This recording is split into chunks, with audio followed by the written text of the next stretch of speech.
24 ಗಂಟೆಗಳ ಪ್ರಮುಖ ಸುದ್ದಿಗಳು.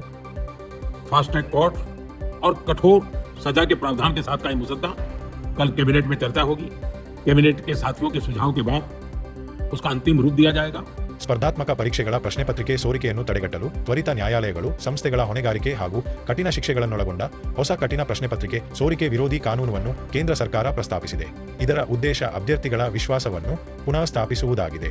ಐಐಟಿ ಮದ್ರಾಸ್ ತನ್ನ 200 ಎಕರೆ ವ್ಯಾಪ್ತಿಯ ಜಾಂಜಿಬಾರ್, ಟಾಂಜಾನಿಯಾ ಕ್ಯಾಂಪಸ್ನ ಮಾಸ್ಟರ್ ಪ್ಲಾನ್ ಅನ್ನು ಅನಾವರಣಗೊಳಿಸಿದೆ.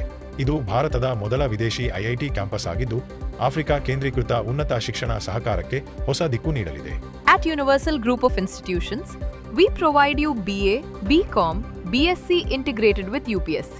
ಭಾರತೀಯ ರೈಲ್ವೆ ತನ್ನ ಬ್ರಾಡ್ಗೇಜ್ ಜಾಲದ 99.6% ವಿದ್ಯುದೀಕರಣ ಪೂರ್ಣಗೊಳಿಸಿದ್ದು, ಸ್ವಿಟ್ಜರ್ಲೆಂಡ್ ನಂತರ ವಿಶ್ವದಲ್ಲೇ 2ನೇ ಸ್ಥಾನ ಪಡೆದಿದೆ. ಇದರಿಂದ ವಾರ್ಷಿಕ ಡೀಸೆಲ್ ಬಳಕೆ 293 ಕೋಟಿ ಲೀಟರ್ನಿಂದ 108 ಕೋಟಿ ಲೀಟರ್ಗೆ ಇಳಿದಿದೆ.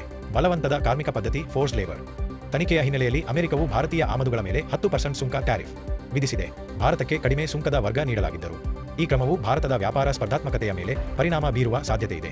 ಎಚ್ಎಎಲ್ ಮತ್ತು ಸಫ್ರಾನ್ ಸಂಸ್ಥೆಗಳು ಬೆಂಗಳೂರಲ್ಲಿ ಸಿಎಫ್ಎಂ ಲೀಪ್ ವಿಮಾನ ಎಂಜಿನ್ಗಳಿಗೆ ಅಗತ್ಯವಿರುವ ಸೂಪರ್ ಅಲಾಯ್ ಟರ್ಬೈನ್ ರಿಂಗ್ ಫೋರ್ಜಿಂಗ್ಗಳ ಉತ್ಪಾದನೆಗಾಗಿ ಸಹಭಾಗಿತ್ವ ಮಾಡಿಕೊಂಡಿವೆ. ಇದರಿಂದ ಜಾಗತಿಕ ಏರೋಸ್ಪೇಸ್ ಪೂರೈಕೆ ಸರಪಳಿಯಲ್ಲಿ ಭಾರತದ ಪಾತ್ರ ಮತ್ತಷ್ಟು ಬಲಗೊಳ್ಳಲಿದೆ. ಎಬಿಕ್ಸ್ ಕ್ಯಾಶ್ ಆರ್ಬಿಐಯಿಂದ ಶಾಶ್ವತ ಆಟ್ 2 ಆಥರೈಸ್ಡ್ ಡೀಲರ್ ಕ್ಯಾಟಗರಿ 2 ಪರವಾನಗಿ ಪಡೆದ ಭಾರತದ ಮೊದಲ ಬ್ಯಾಂಕೇತರ ಸಂಸ್ಥೆಯಾಗಿದೆ. ಇದರ ಮೂಲಕ ಸೂಕ್ಷ್ಮ, ಸಣ್ಣ ಮತ್ತು ಮಧ್ಯಮ ಉದ್ಯಮಗಳು ಔತಪತಗಳು 25 ರೂಪೀಸ್ ಲಕ್ಷದವರೆಗೆ ನೇರ ಗಡೀಪಾರ ವ್ಯಾಪಾರ ಹಣಕಾಸು ವರ್ಗಾವಣೆಗಳನ್ನು ನಡೆಸಬಹುದು. ಭಾರತವು 114.84 ಲಕ್ಷ ಹೆಕ್ಟೇರ್ ಪ್ರದೇಶದಲ್ಲಿ ಹತ್ತಿ ಬೆಳೆ ಬೆಳೆಯುವ ಮೂಲಕ ವಿಶ್ವದಲ್ಲೇ ಮೊದಲ ಸ್ಥಾನದಲ್ಲಿದ್ದು, ಒಟ್ಟು ಹತ್ತಿ ಉತ್ಪಾದನೆ ಮತ್ತು ಬಳಕೆಯಲ್ಲಿ 2ನೇ ಸ್ಥಾನದಲ್ಲಿದೆ. ಹತ್ತಿ ಕ್ಷೇತ್ರವು ಭಾರತದ ಗ್ರಾಮೀಣ ಆರ್ಥಿಕತೆಯಲ್ಲಿ ಮಹತ್ವದ ಪಾತ್ರ ವಹಿಸುತ್ತದೆ. ಡಿಆರ್ಡಿಒ ಒಡಿಶಾದ ಎಪಿಜೆ ಅಬ್ದುಲ್ ಕಲಾಂ ದ್ವೀಪದ ಸಮೀಪ ಕುಶ ದೀರ್ಘ ಶ್ರೇಣಿಯ ವಾಯು ರಕ್ಷಣಾ ಕ್ಷಿಪಣಿಯ ಮೊದಲ ಯಶಸ್ವಿ ಪರೀಕ್ಷೆಯನ್ನು ನಡೆಸಿತು. ಈ ಕ್ಷಿಪಣಿಯು ಯುದ್ಧ ವಿಮಾನಗಳು, ಕ್ರೂಸ್ ಕ್ಷಿಪಣಿಗಳು ಹಾಗೂ ಮಾನವರಹಿತ ವೈಮಾನಿಕ ವಾಹನಗಳಂತಹ ಅತಿ ವೇಗದ ಗುರಿಗಳನ್ನು ಯಶಸ್ವಿಯಾಗಿ ತಡೆಹಿಡಿಯುವ ಸಾಮರ್ಥ್ಯವನ್ನು ಪ್ರದರ್ಶಿಸಿದೆ.